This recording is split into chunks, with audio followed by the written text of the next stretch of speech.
Good morning. Proud of all of you for getting out of bed early enough after all that activity last night with receptions and whatever else was going on. To get here at 7:30 in the morning, we know this is an early session, so we're happy to have the audience we have.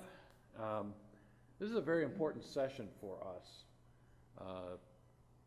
We're honored to have the Undersecretary of Commerce for Oceans and Atmosphere and the NOAA Administrator, Kathryn Sullivan, with us this morning to talk about the NOAA programs supporting resiliency.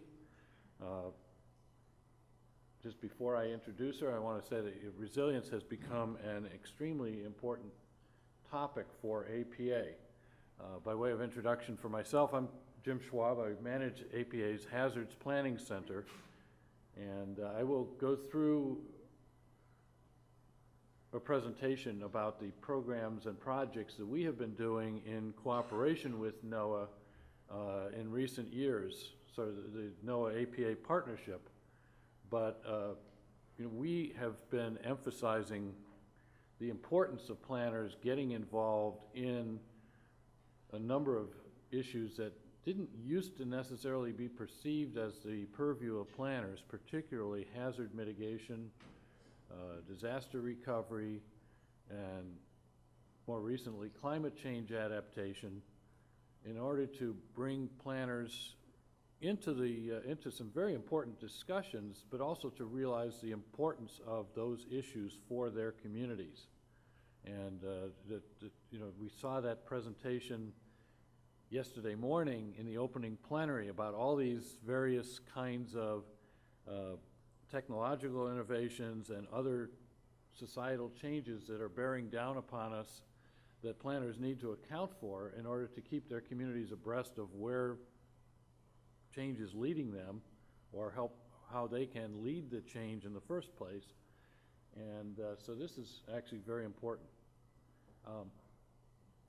So we will get back to the question of exactly what the NOAA-APA relationship is, but first I want to take a moment to introduce Dr. Kathryn Sullivan and let her do her presentation to you about what NOAA is engaged in these days, and then we'll get back to, like I said, the APA discussion.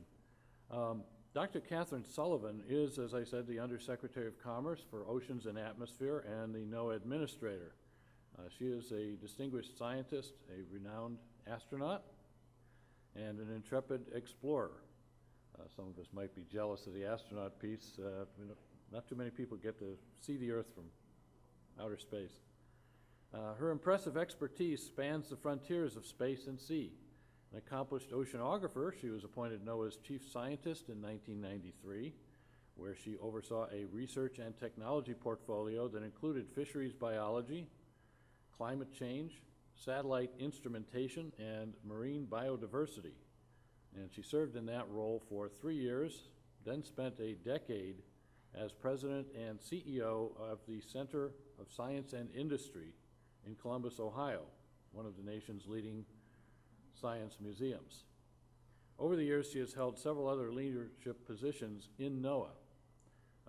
Dr. Sullivan was one of the first 6 women selected to join the NASA Astronaut Corps in 1978, and she holds the distinction of being the first American woman to walk in space. She flew on 3 shuttle missions during her 15-year tenure, and that included the mission that deployed the Hubble Space Telescope. She has also served on the National Science Board from 2004 to 2010 and as an oceanographer in the U.S. Navy Reserve from 1988 to 2000. She holds a bachelor's degree in earth sciences from the University of California at Santa Cruz and a doctorate in geology from Dalhousie University in Canada. So, Dr. Sullivan, welcome.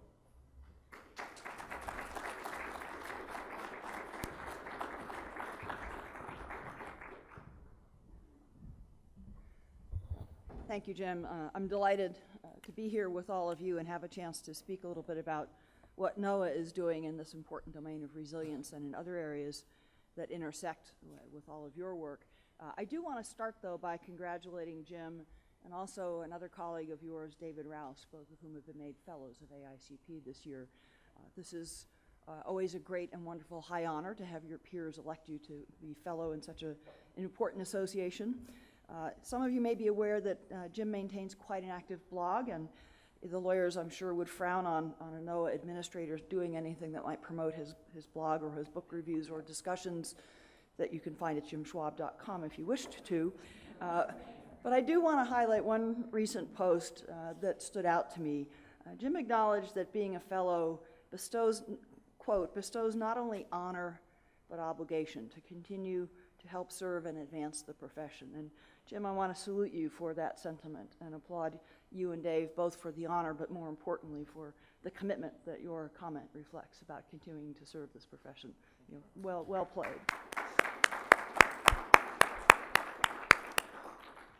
And I have a clicker. Let's see if I can. There you go. Before I move to my formal remarks, not very formal remarks, I have to do one other shout out. I was delighted to read that the MKSK firm is receiving one of AICP's highest honors at this meeting, and it's for this project. This is called the Scioto Mile. That's the Scioto River. It's running through downtown Columbus, Ohio. That's still my hometown. And the hands-on science museum that Jim mentioned in his introduction is that big, long, elliptical cigar-shaped thing on the right. I had the fun of building that building on the front end of all of the planning that became this really fabulous riverscape. So Brian Kinzelman and Tim Schmallenberger and Mark Klein, who I worked with a lot on the landscaping around Kosai and on that Calatrava-style bridge at the top of the picture there. Really delighted to see that they're being celebrated for this great piece of work. It's really made a tremendous difference to downtown Columbus. Where I usually start almost all of my talks, because if you have the astronaut card, you should certainly play it, is with this slide. This is taken from much further away than space shuttles go. This is taken from NOAA's Sumi MPP satellite. But it is a pretty stunning sight. And there are a couple of things that really strike you very clearly if you get to see this with your own eyes or if you study satellite images a lot. One is you really can't escape the reality that we live on a planet that is a system of systems, very dynamic systems, very powerful systems, but also very intricately linked systems. If we think we can slice the systems apart and just treat one at a time, we're completely fooling ourselves. So that's point number one, dynamic and interconnected systems. And I want to spend a little bit in the front of my remarks talking about some ways in which our organizations have worked over the years to help communities prepare for and respond to and think ahead about those dynamic challenges. The second point about our planet that also comes through from this slide is how much of it is blue. In fact, the planet, if you look around, all of it is mainly blue. And most of the bits that aren't blue are white. And all of those bits together are, of course, water. I think every other astronaut that returns from orbit comments that someone named the planet badly. It should have been named Aqua, not Terra, because of the importance and the presence of water everywhere around it. And this is another area which I've been very pleased to see real congruity arrived at independently by APA and NOAA around the importance of water for current planning and, more importantly, out into the future decades for our country and every community in it. And most importantly, the recognition that the reality we need to grab a hold of and find out how to deal with respect to water is that it is a nexus between so many things. Water is food, water is drink, water is energy, water is habitat, it is home to many critters, it is safety, it is security, it is economy. So it's not a thing unto itself that we can slice out and treat as just water. It really has to be something that is integral and woven through all of our work in a very different and more systemic way than we've done before. So that's the topic I'd like to come to in sort of the second part of my remarks. So a lot of our shared work up until this point in time flows from that simple reality that the Earth slide highlights, and that is we live on a dynamic planet. Not only that, but living in this country, we are exposed to the greatest range and variety and intensity of weather events of any other planet, any other country on the planet. It's a function of our geography, the size of our terrain, the mountains surrounded on three sides by oceans, all of those factors, you will find no other country on this planet that faces a comparable array of hurricanes, tornadoes, droughts, floods, wildfires, blizzards, heat waves, cold snaps, with the scale of populations and infrastructure exposed to them that we have in the United States. That reality drives a lot of our work at NOAA, and in particular, our focus on trying to make sure that we're not just studying the planet and not just understanding it better, that's kind of the role of NASA or of NSF, but really very aware of and mindful of the issues and challenges and questions that planners or emergency managers are facing, and what science and knowledge about the Earth can be delivered in useful ways to them to help with that. We call that environmental intelligence, that timely, actionable, useful information derived from abundant research, deep understanding of the planet, advanced analytics and modeling, and oriented towards and tailored in as intelligent a way as we can towards the actual needs and decision frameworks of folks like you and the civic authorities that you work with and work for all the time. The most obvious and best known example of this environmental intelligence is the sort of somewhat trivial one of the weather forecast, but let's look at it through the lens of hazardous weather. Days before an approaching hurricane or major storm, our teams at NOAA start to develop the forecast information, the track information, the intensity information, and the impact information that's going to be pertinent to the communities in the storm's path. This is the kind of environmental intelligence that allows civic managers and emergency managers to figure out where do you need to pre-position recovery or support assets, what infrastructure or vulnerable populations need to be protected, what communities perhaps need to be evacuated. That's before the event.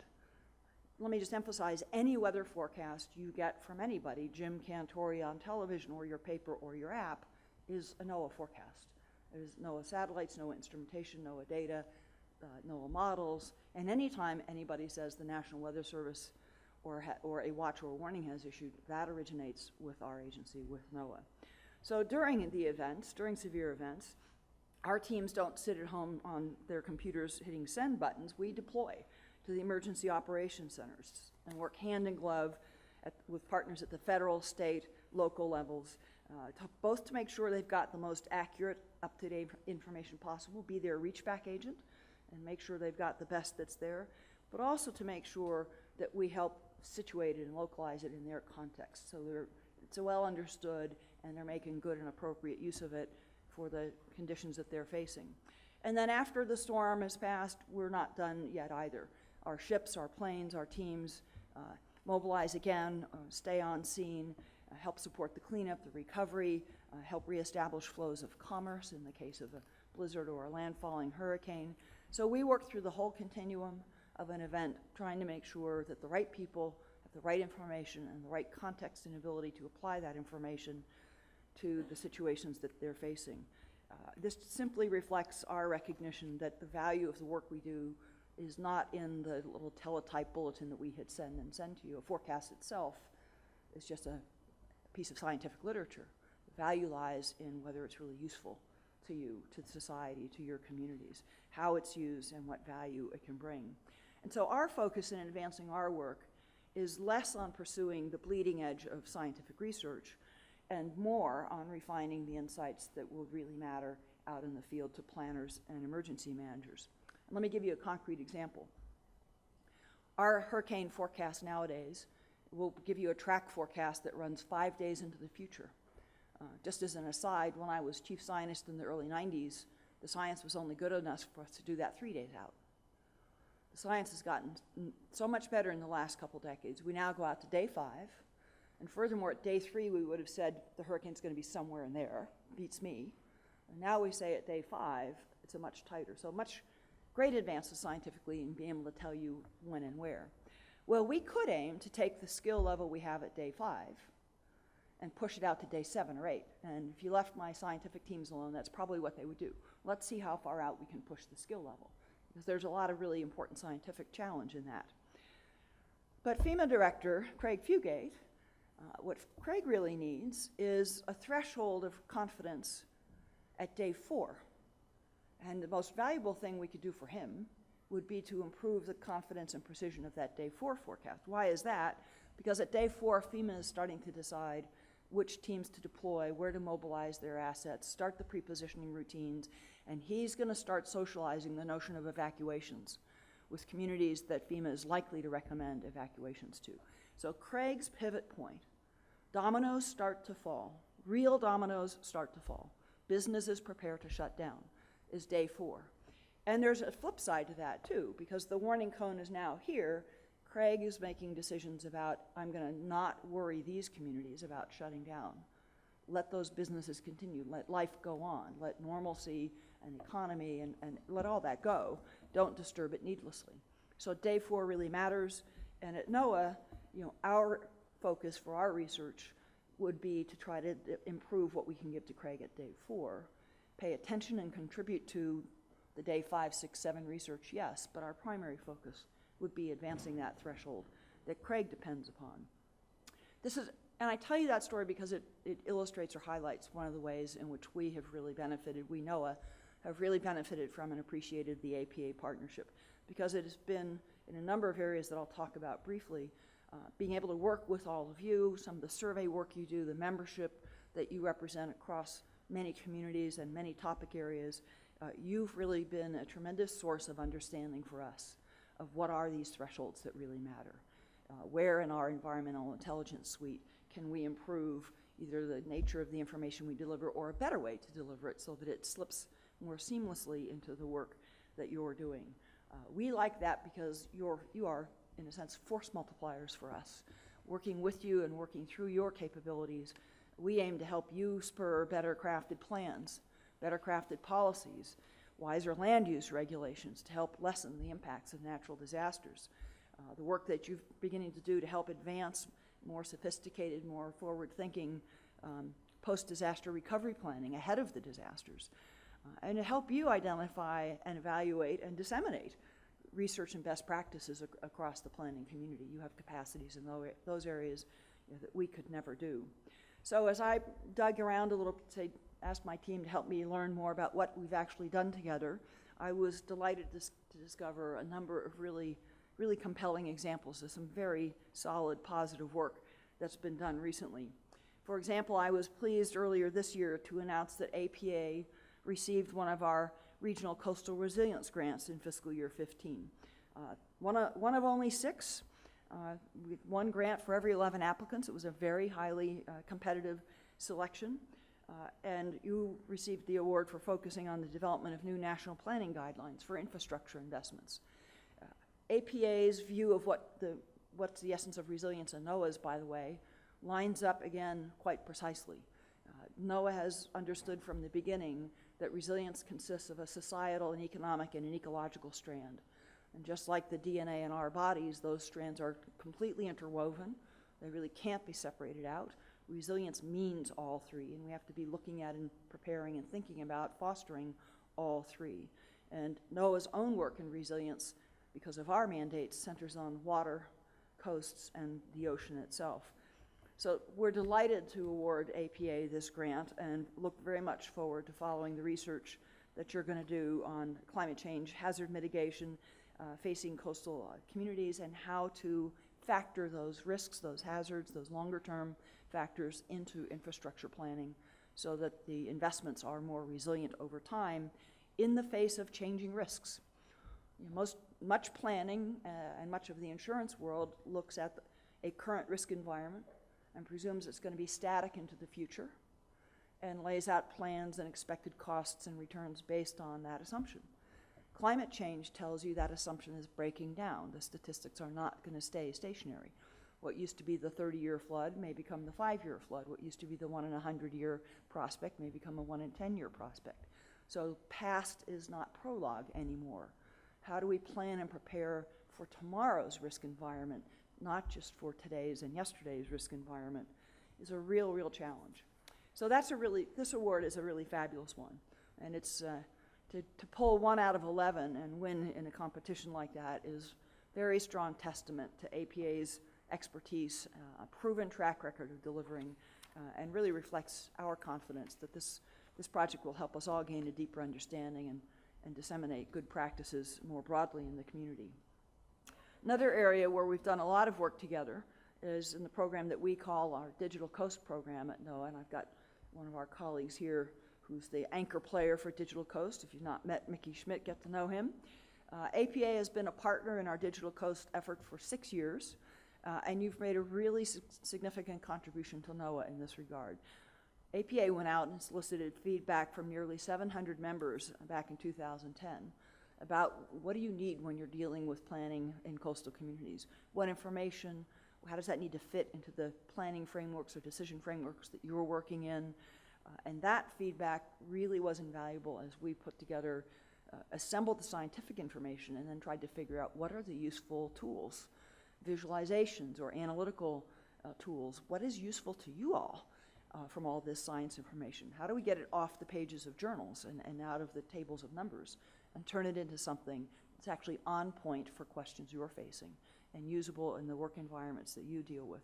So that feedback played a tremendous role in helping us design the online Digital Coast tools and sharpened our understanding of what people like you and your colleagues need in the field. And again, let me give you a concrete example.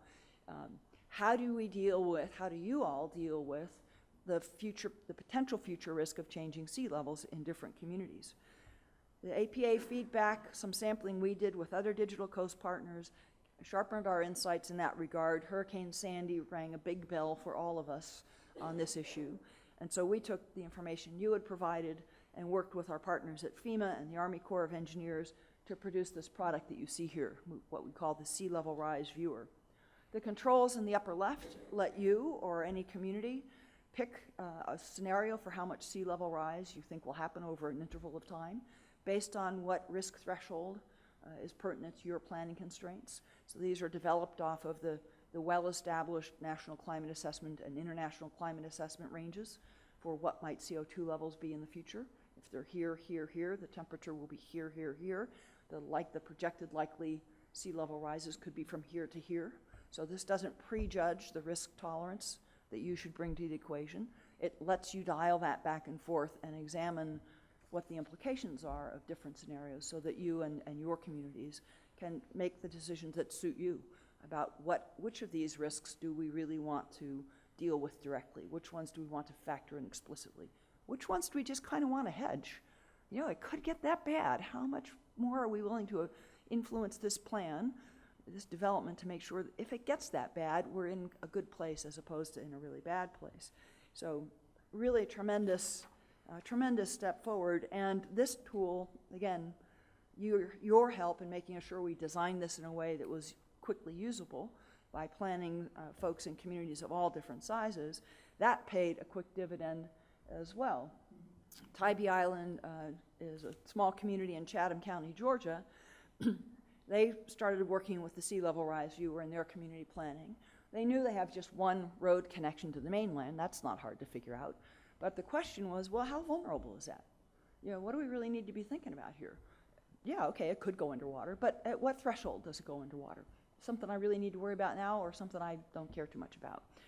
And discovered that, you know, it would only take 1 foot of sea level rise. And that could be either because the land subsides or the sea comes up or both. But at 1 foot, that road is underwater. It's severed and impassable. That was an insight to them that that's a threshold that really matters to their community. And that factored into their future decision-making and their community resilience plan.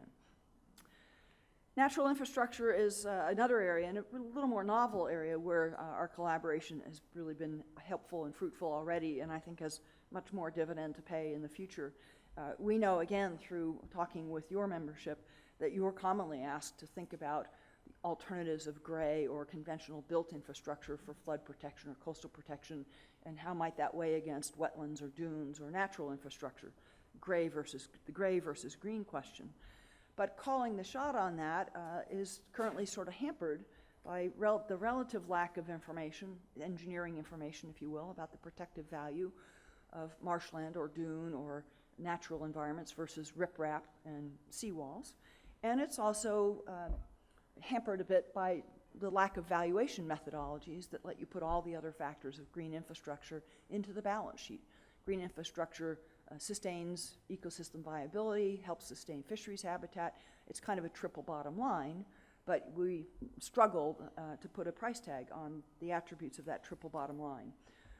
And so again, feedback from APA members and the bell-ringing experience of Hurricane Sandy, we took the information we had gained from you, partnered with the Army Corps of Engineers to develop a new set of infrastructure rebuilding principles and published new guidelines for calculating the costs and benefits of providing flood protection via green infrastructure instead of gray, based on a series of pilot studies done in the Great Lakes regions.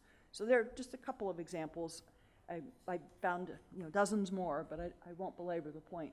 All just to say, we've really done some very good and valuable work together already. It's paid some real dividends in communities around the country.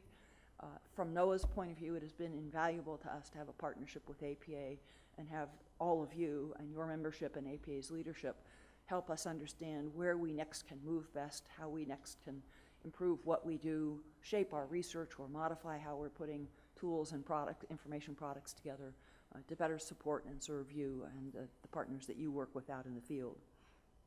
So let me shift now to water. Water came into a sharper focus for NOAA about 3 years ago, and in my capacity as a member of the senior interagency White House science teams, we've been pushing this across all of the departments and agencies at the federal level as well. As I said, water is 4 things. It's food, drink, energy, and home habitat for lots of critters. And water, as you know from your own studies, commonly throws one or more of 4 challenges at us. There's either too much or too little, or it's in the wrong place, like when Mother Nature decides to move the ocean into somebody's front yard, or put a river in somebody's downtown, or it's of the wrong quality. It's become brackish where it's supposed to be fresh, or it's gotten polluted somewhere. NOAA has made really important contributions to issues related to water science and services for decades, almost a century in fact. We produced the flood watches and warnings. We're the assimilation point for all the USGS and stream flow gauges that put out flood watches and warnings. We're an anchor player in the National Integrated Drought Information System, the Drought Resilience Partnership. We launched a SWAT team this year as the El Nino came in towards California to really boost our El Nino prediction capabilities, focusing on trying to span the gap between the 2-week range of a weather forecast and the months to years range of climate outlooks.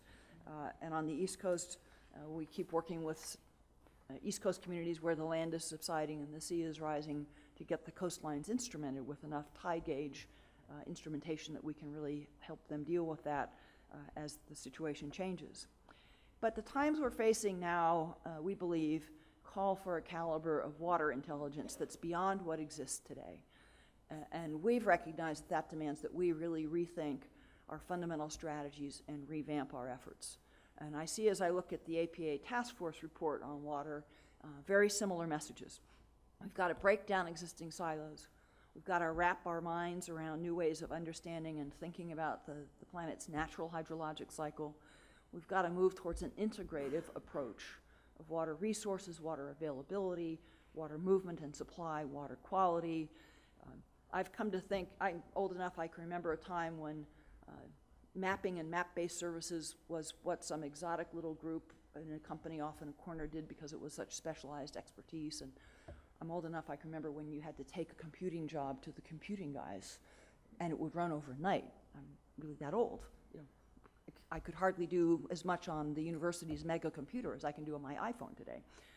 In the geographic world, we've seen a similar progression. GIS and mapping and cartography and layering things together is what 20 super expert guys with this massive package of spiffy software that none of us understand, that's what they can do, but we can't. And now it's on all of our iPhones and it's embedded in every app on our desktops. Water is currently what those 6 guys over there do, and you're doing sanitation, and you're doing dam construction, and you're doing something else. I think in the decade ahead, we have to get to where water is some understanding and some facility with water and water cycles, and the strain of all uses on every drop of water is ubiquitous through the planning space, just like geographic capability has become ubiquitous now. Happily, President Obama has recognized this challenge as well, and has commanded all of us in the federal agencies to really sharpen our focus on water, to move towards more integrative data approaches. And we know, as it turns out, it's good to be ahead of your boss. We're about a year ahead of the president in looking at our own work and getting ourselves organized into an integrated NOAA water initiative. And with part of this, we're moving towards integrated water data and integrated water modeling so that we can look across the nexus factors. We've got agricultural demand on water. You can see what that's doing to the energy availability of water, or to the municipal availability of water, or to the ecological availability of water, not just see it in each of the silos. Again, let me give you a concrete example of one of the first things we're going to do under this initiative. As I said, NOAA today produces the flood forecast, so we're coming into spring flood season shortly. When you start hearing about upper Missouri and Mississippi floods and projected flood levels, those are NOAA forecasts from our river forecast centers. Today, those forecasts are made for specific locations. In fact, for about 4,000 discrete specific locations, which are shown by the red triangles on this map. Those are areas around key U.S. Geological Survey stream gauge points. So, okay, 4,000 is kind of a lot, but there's a lot of white space on that map. And most of those triangles don't sit right at the key point that a mayor or a governor might care about with respect to key populations or key infrastructure. We're going to turn it to that. We're producing a new model. It's the same water forecast points, but a really enriched topographic underlying layer so that we can interpolate those 4,000 forecast points into 2.7 million forecast points and bring this information, reliable information, down to neighborhood scale. We all watched the news just a couple weeks ago with 20 inches of rain falling several days in a row in the Arkansas, Louisiana area. For emergency managers and city planners there, that's the set of forecast points they had this year. And Shreveport is, if you see the one that hugs the Louisiana-Texas border at the upper left, that's basically as good as you get for Shreveport and all of the population around that area. So that's what we were able to provide these emergency managers in last month's events, and that's what we would be able to provide them once we get this new model fielded later this year. So significant step forward, bringing us down to neighborhood scale. It's from 70 points in Louisiana to 44,000 points. So it's about a 700 times expansion in spatial density, and we'll be able to update it about 20 times more frequently. So more localized, more timely information in the hands of managers and planners. On another example in the water sphere, again, this is a great example of where APA has worked with us to help be sure we put the right tools together. A lot of APA feedback that drove this development. As the president has called for, let's get the federal act together so that citizens and planners don't have to know the Rolodex of each one of 16 different agencies to find the bits of information they need and put together an integrated water picture for the project they're doing or the community they're advising. So pulling together an integrated water resource dashboard. This resides within the U.S. Climate Resilience Toolkit and is becoming a focusing lens for federal water information and water data and water tools. And I mentioned the National Integrated Drought Information Service, NIDIS.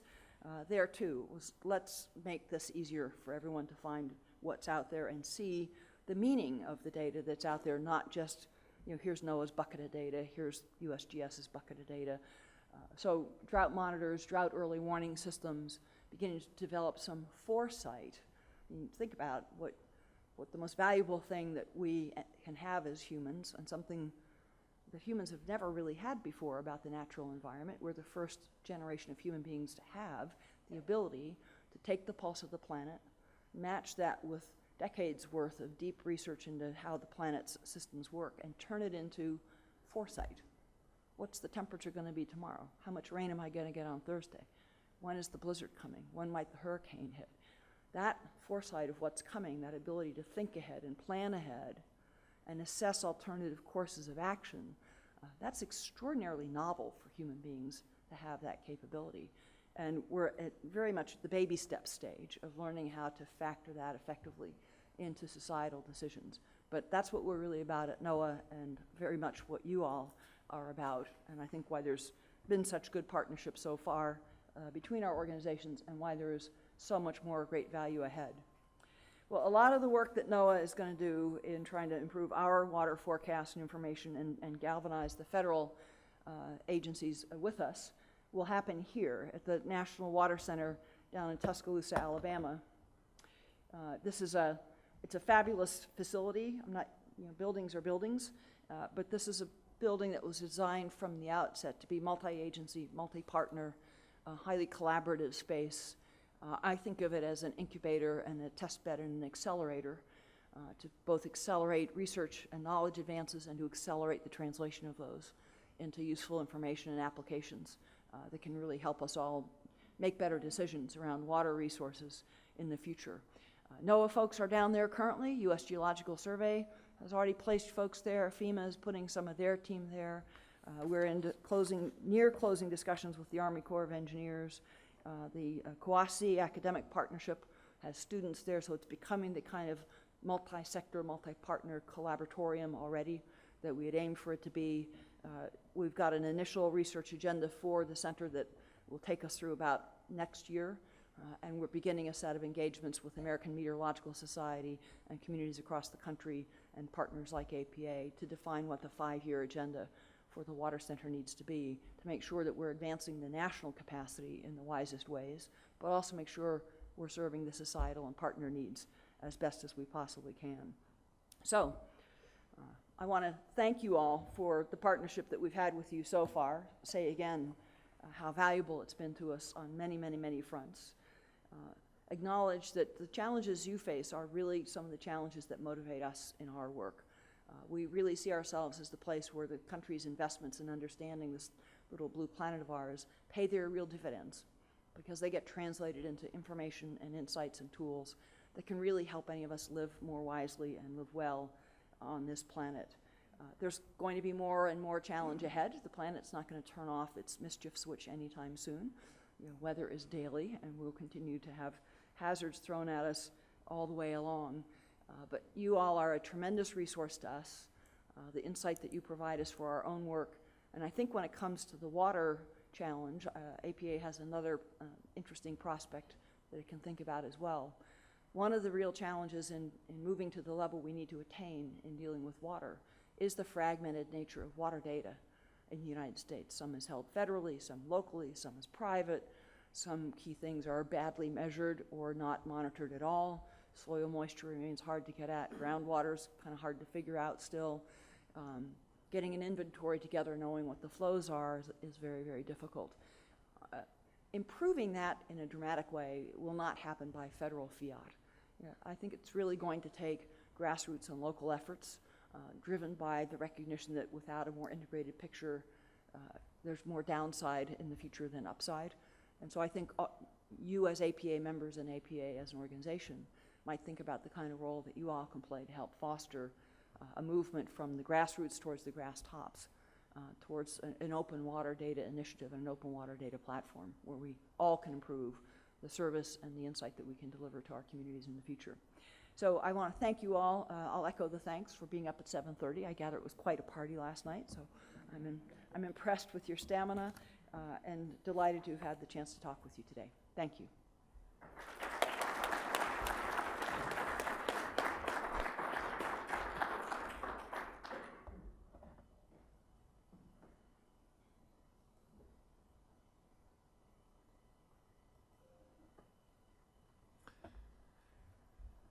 We will have ample opportunity, I hope, for a question and answer session with Dr. Sullivan.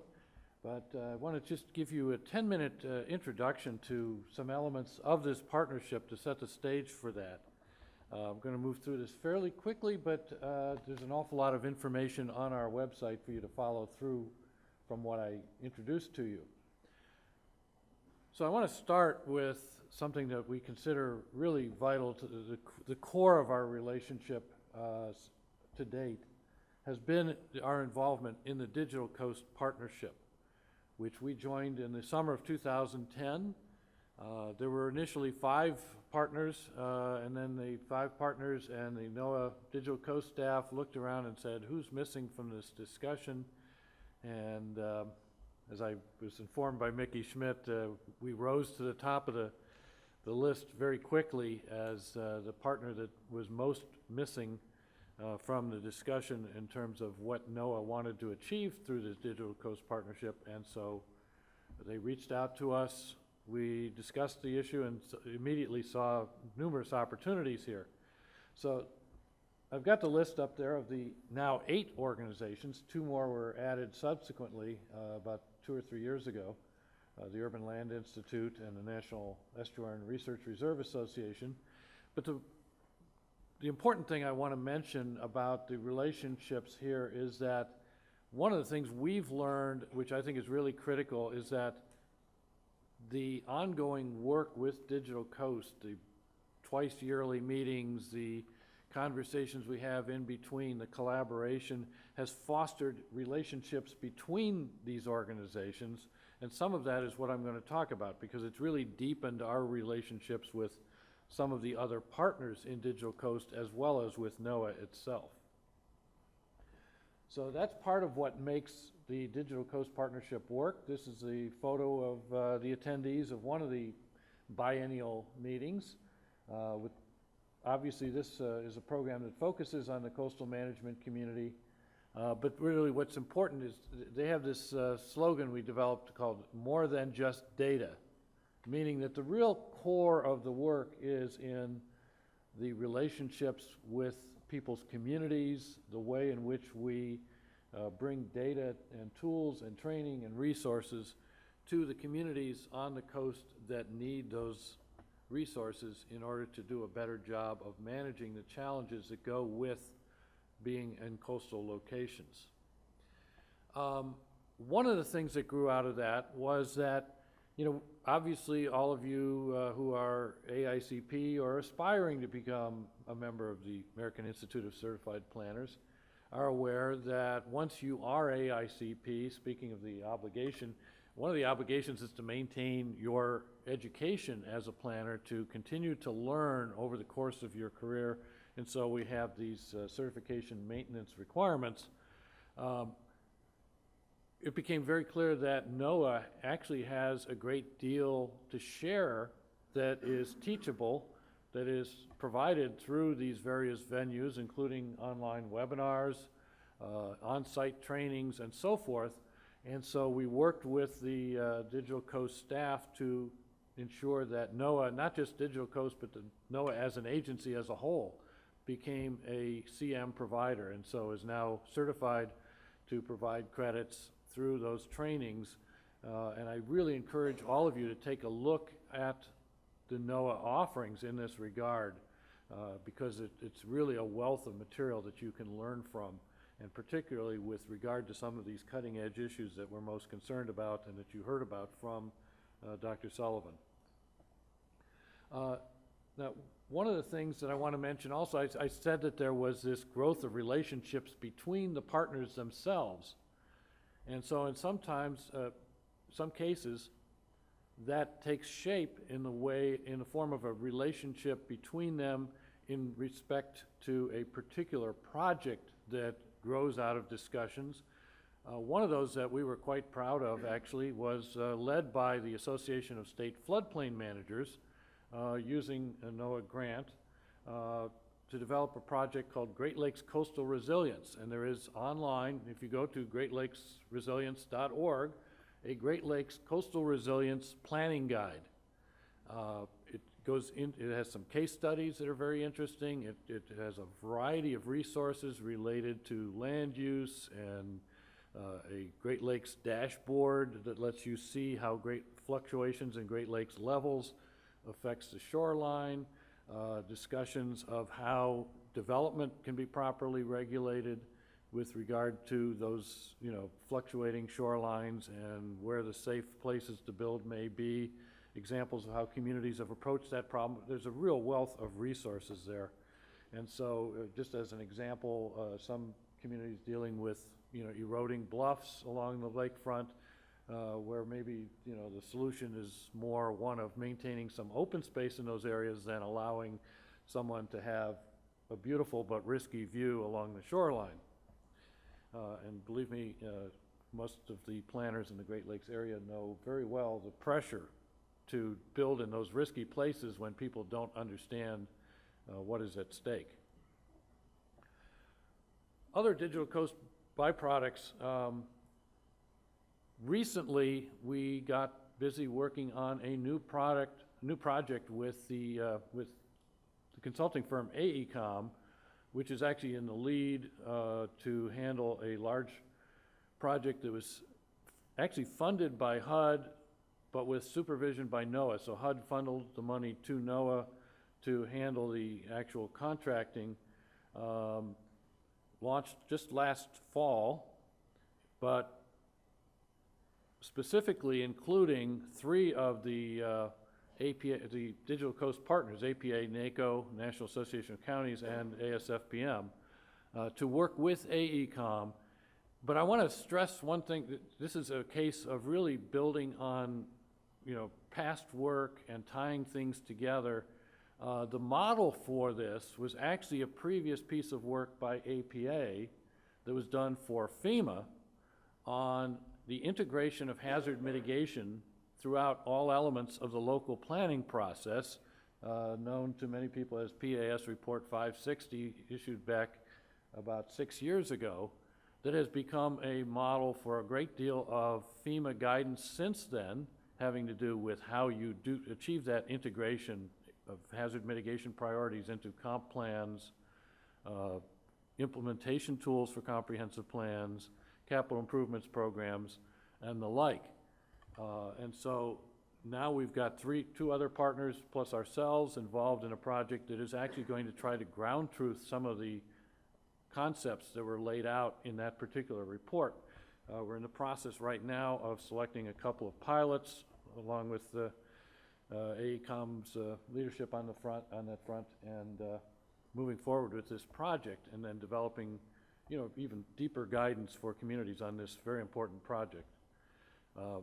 I like to keep using this little icon from the cover of the PAS report because that image of a lighthouse guiding people to safety, I think, was actually one of the best cover illustration choices I ever made. I was very proud of finding that thing. It's like a few layers of meaning underneath these things, One of the other things that we did that didn't come up yet, but I think is very important, NOAA has extended an existing fellowship program for coastal management to include the Digital Coast partners. And so for 2 years we had a NOAA-funded coastal fellow, a Digital Coast fellow, working with us, and the result has been a report that you can find, upstairs it is, in the exhibit hall with the APA publications, a new PAS report on coastal zone management. And so this was originally organized back in 2012. The report was just recently completed this year, and certainly provides some useful guidance to communities on that subject. I also wanted to quickly highlight our relationship to water issues. I know that you're going to be meeting with our water working group shortly after this session, but we've also done some work on the lack of water, the not enough issue, in the form of a PAS report on planning and drought. This is basically a SARP grant working with NIDIS and the National Drought Mitigation Center to produce this PAS report, which was issued about 2 years ago. And I was personally involved with a number of outreach efforts following from that, doing webinars for both NIDIS and the Climate Program Office at NOAA. And I'm happy to say APA membership responding to these issues allowed me to set a record for the Climate Program Office with the best webinar attendance they had seen to date. So you guys are on top of things. And we maintain our connection with this issue and with NIDIS through something called engaging preparedness communities. And in fact, later this month, April 28th and 29th, I will be out in Lincoln to participate in the next meeting on that front. So we continue our commitment on the drought issue as well. We've obviously got a broader interest in water than just drought. Obviously, APA was, has been involved on several levels. We are involved in a water and planning group with the Climate Program Office. We did, in fact, have a role in vetting elements of that water resources dashboard, participated in that project. And I really encourage all of you to take a look at the water resources dashboard. There's a lot of really rich information there. But it's also allowed us to develop some relationships with some of the water utility organizations, of which there are several, and they're all listed on the water resources dashboard as participants in this project. In the meantime, we had also set up our own water task force through the APA Board of Directors. You can see their report by go following that link. That has evolved into a water working group, and we're very interested now, and this is the focus of the meeting, is to discuss the relationship between that and NOAA's water initiative. So we're going to explore some more opportunities there. And then finally, I want to mention, Dr. Sullivan mentioned this, but we're really happy with this new NOAA-funded project where we are really going to be working with communities on how to integrate information related to resilience and climate change into the local capital improvements planning process. A lot of people populated sessions that we did last year in Seattle on subjects related to climate change, but this one was one we worked with ASFPM. They are actually going to be the lead partner on this, but we are the major partner with ASFPM on this project. But we really zeroed in on this question because this is the issue where your communities spend millions, if not billions of dollars, depending on the size of your community, but certainly billions and tens of billions of dollars annually, nationally, on capital improvements in communities, on things like roads and bridges and public facilities and levees and whatever it is, that long-term public investments. And if we don't get it right with regard to understanding the impact of climate change on those investments and how to invest wisely in the standards that we set to make those investments climate resilient, we could be wasting a lot of public money. And so it's important that we really set the tone with this and create a model that is usable for communities. And that information will be up on our website very shortly. We're just at the beginning. We just started with that, and I just worked out the subcontract with ASFPM. So watch in coming weeks and months as we build out the information there. The important thing is this is going to be a ground truthing project where we're working with regional partners in Savannah, Georgia, the city and the county, and the Savannah-Chatham County MPO, as well as the city and county in Toledo, Ohio. One Atlantic Coast community, one Great Lakes community, to really begin to learn how well we can apply these principles and ideas, what works, what doesn't work, and then create models that we can share with other communities. And one of the products of this project will be a PAS report. So with that, I will sit down and shut up, allow Dr. Sullivan to come back up and take questions.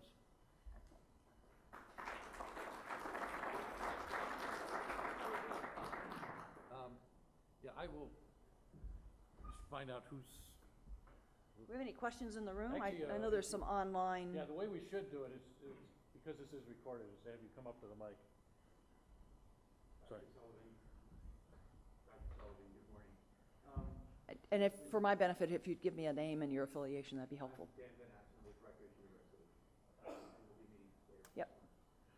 One of the things we've noticed over the past few years is more and more research showing that people generally will accept material, information, and knowledge that tends to support what they already believe. And so I'm curious as to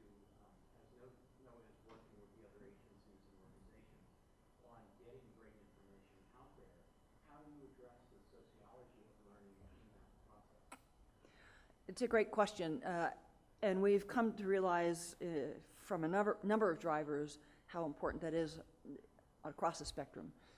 That's not the only factor.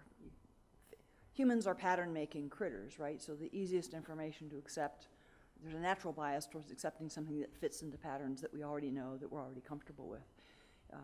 So really looking at the social science aspects of how risk-based communications are received and how they vary, how that response varies through time. So for us, it's a factor on things that are very acute, like tornado warnings as well. And there it's corroboration by a trusted source. It often is important. So people will, if they hear a tornado warning, they'll run outside to look. Not what we had in mind, but they'll go outside to look and see if this information really looks like it's happening to me, or they'll nowadays text around their circle of friends or family and see, is anyone else suggesting that this is really something I need to act on? On the short term, it seems to be a bit about breaking out of social convention. I mean, if the tornado warning hit right here or some other big alert, we'd all look at each other for a moment, trying to decide if I'm going to be the first person that bolts out the room. Am I that scared? And what's, suppose it's a false alarm, then I look like an idiot. Suppose it's real and I don't get out fast enough. But that's all going quickly through our minds and tempers how we react. And on longer time frames, it tends to play into how we're imagining safety and security into the future, and does this challenge that notion, or how we're imagining comfort, or how we're imagining our lifestyle, or how our business works. Human beings are challenging, intricate critters, so there's not a simple answer, there's not a push-button answer. I think, to me, it boils down to the confidence and reliability of the source. It boils down to this will be relationship-based.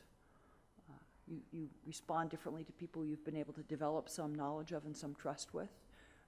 We learned in the tornado and severe weather event, this was the difference between a forecaster can't just stay at the desk and push send on a forecast and expect, well, of course, people will react. You have to have built those relationships in advance. You have to have invested in the social connection in advance, because that's part of the value equation and the trust equation that conditions the response.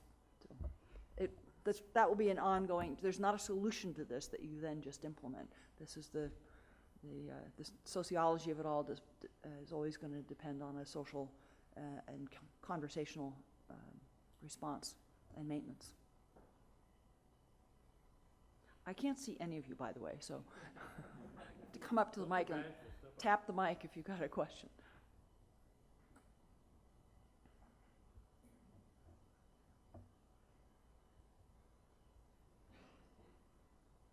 Oh, seriously. You gotta have some questions.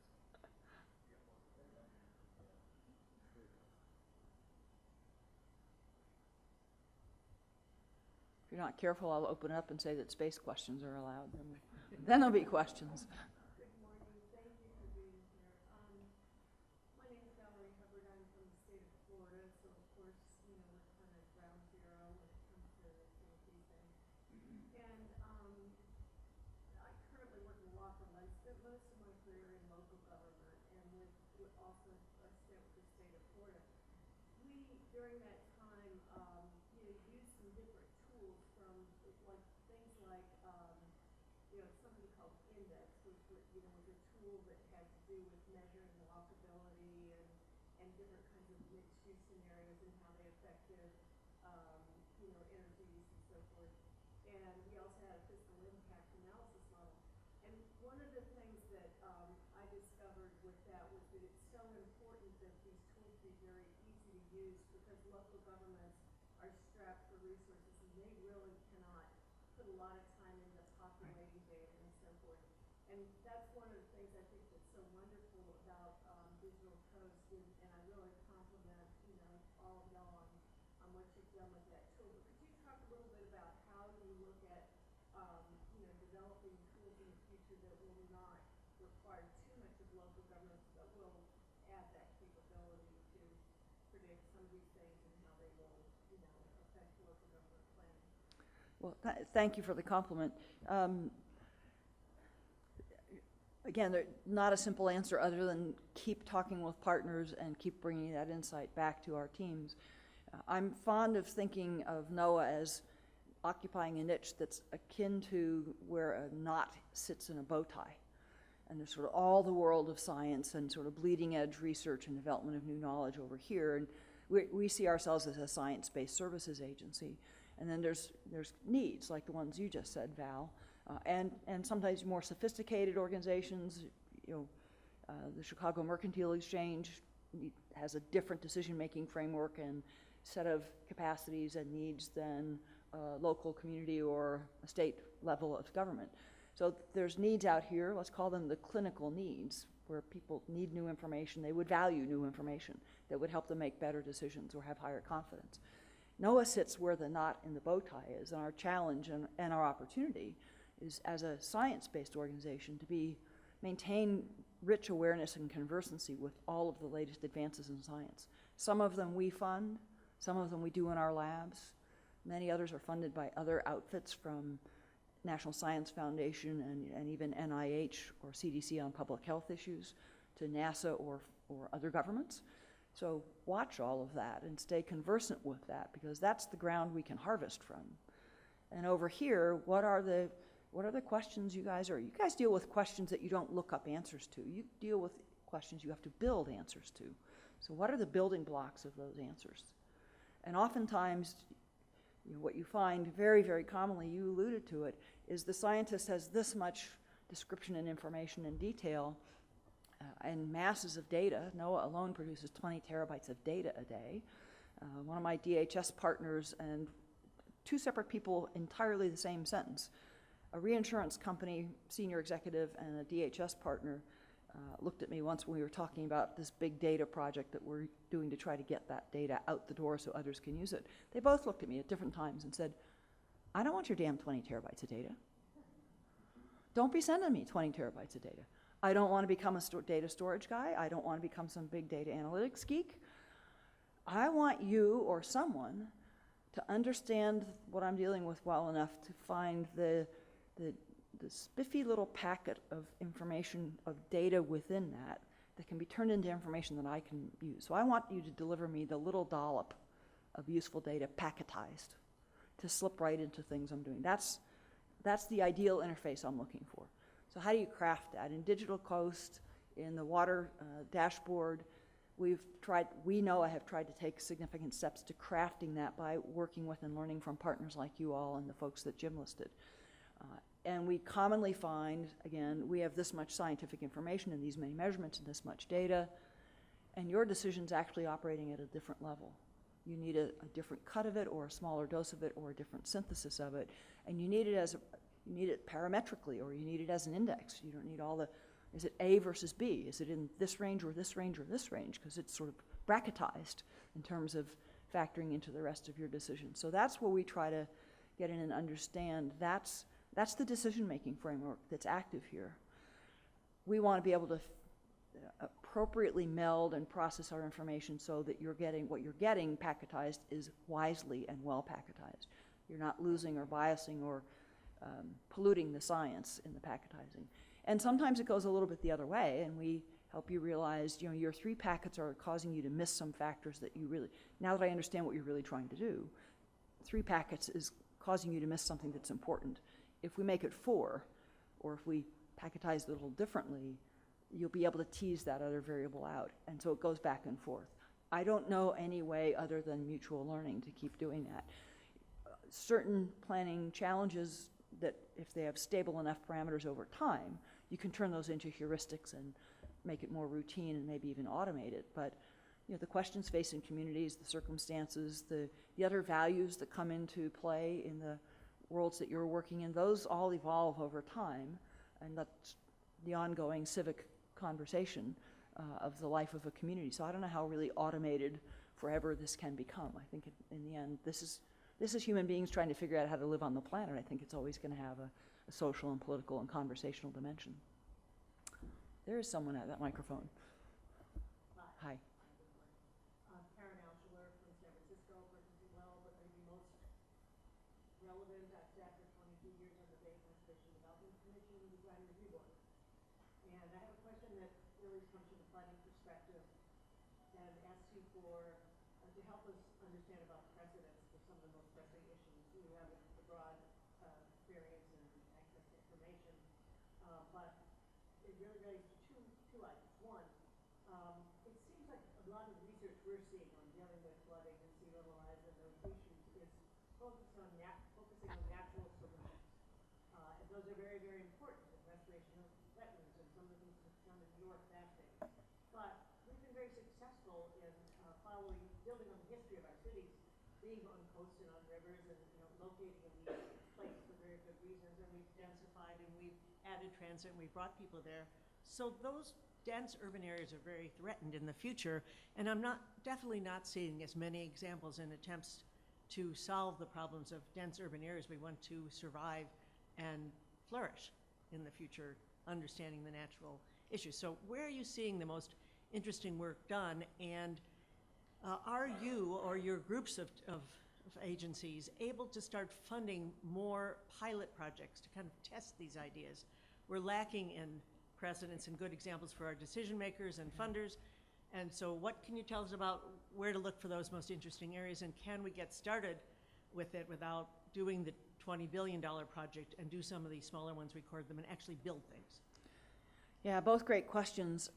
And I don't claim to be fully conversant with the full range of research in this area, but I would say some of the most interesting work that I've seen around the dense urban areas arose in the wake of Hurricane Sandy, and it was the rebuild by design competitions,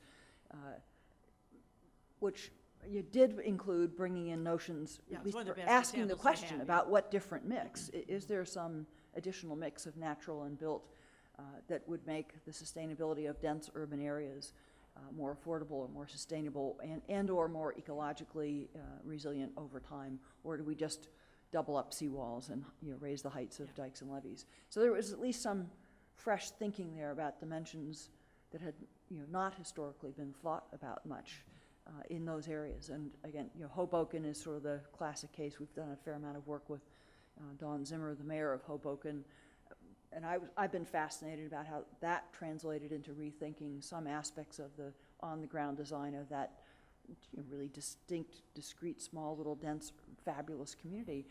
How to turn parking lots, which they need for the workflow of the community, but make them permeable, porous systems, so the parking lot is a deck on top of a cistern, and you've got a delay factor that you can build into flood flows. That's been some fascinating stuff. But how widely spread in other dense urban areas along our coast, I actually don't have any good data on. They've had the problem, but also the advantage in some ways of actually being threatened and feeling it, and Yes. people are willing to do something, and there was the funding that came. Exactly. But in other communities that hear about it, read about it, but don't feel Yeah. it economically or physically. So I do it's know, in the wake of Sandy, the president established across the federal government, Hurricane Sandy Rebuilding Task Force. Then Secretary of HUD, Sean Donovan, who's now the head of the Office of Management and Budget, led that. Of course, he came out of housing and development in the New York area. It was interesting. It was as interesting watching Sean Donovan's philosophical and learning evolution through the Sandy Task Force as watching the rest of the work itself that was done. He's clearly carried some of that lesson over to OMB, and we talked about these factors that you're raising. We talked about how do we set grant and building program terms and conditions now so that they better anticipate the future, and how can we do some of the pilot work or small-scale work that will give us the building blocks of insight that you need when bigger projects come along. But that work would flow more through FEMA and HUD and some of the larger granting agencies than through NOAA, and I've not been able to track that closely.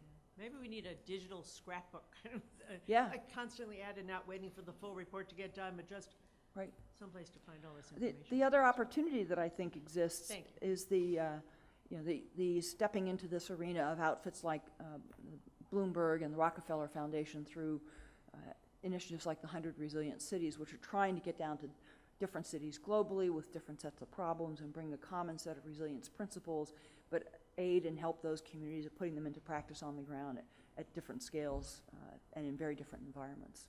Yes? Are you trying to wrap us up? Up. You could see him better than I could. Yeah, we're actually at the time limit at this point for this particular session, so we are gonna have to get it off and then let the 9 o'clock folk come in, so, thank you. Thank you, thank you.